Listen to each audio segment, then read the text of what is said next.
Hello! So you join us still in lockdown in Scotland. I would love to say I'm enjoying it, but I'm really not. Kind of fed up 12 weeks in. And the closest I can get to my bike is going out to the garage and moving it about. So to keep the channel ticking over, I thought today we'd have a look at the gloves that I wear when I'm riding, primarily because we got a new set of gloves recently. So up to now I've been riding with the RST short gloves. I think they're RST Race Tech gloves. They've done me fine for like 4 years, so really can't grumble about that. The only wear of them is on the palm. Only issue with these is when you wear them under a jacket, it allows air to come up your sleeves and gets your chest rather cold, and the waterproofness of them is quite shocking. They were ideal for doing the trips in Europe, but they've sort of seen their time out now. We've now moved on to the held air and dry gloves. These were actually gifted to me by my good friend Bruce over at Teapot One. Cheers very much, Bruce, if you're watching this. It's much appreciated, and the favour will be repaid when you're eventually allowed into the country again. First and foremost, the gloves are designed as dual weather, I suppose.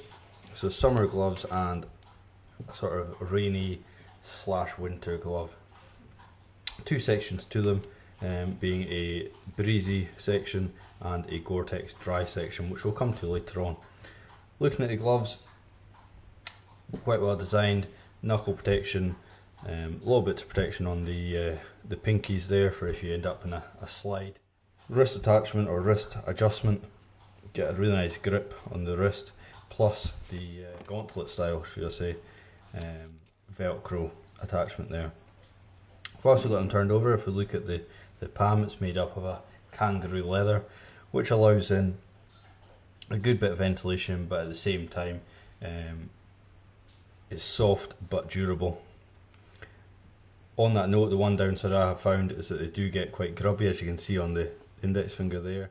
You can't really do much about that. But in all, it's face facts. Do we look at the inside of the glove when we're wearing them? Not really. A good bit of palm heel protection there also.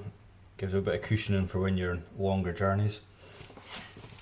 And turning them back over, a really nice feature I like of them is this clear vision built-in visor wipe that comes with the gloves. Very handy for if you're just going along the road, especially in Scotland where it pisses with rain all the time. You can just give your visor a wee clean instead of rubbing it with a dirty finger that's normally got grit and all kinds of rubbish on it, end up scratching your visor. So the fitment of them, these are an extra large or an EU10. I don't have particularly large hands, however I find these are just the right size. Attachment in there, ratchet it around, and I can wear them either inside a jacket or over the top, whichever I feel I want to do that day. That's in the Gore-tex dry section. Gives a really nice dry outer to the glove, but also gives a bit of cushion and a bit of warmth to the inside. Stops quite as much ventilation coming through. If it turns out to be one of those glorious days in Scotland that we know as summer, wear it into the breezy side and it allows a lot more ventilation in through the palms, but it does block out some of the wind coming through on the top of the glove.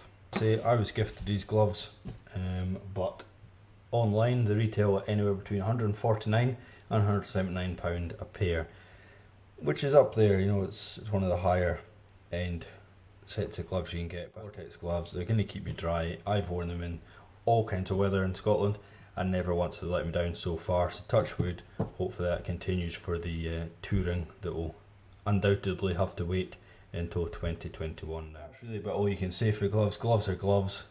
My advice to you is make sure you get the right size.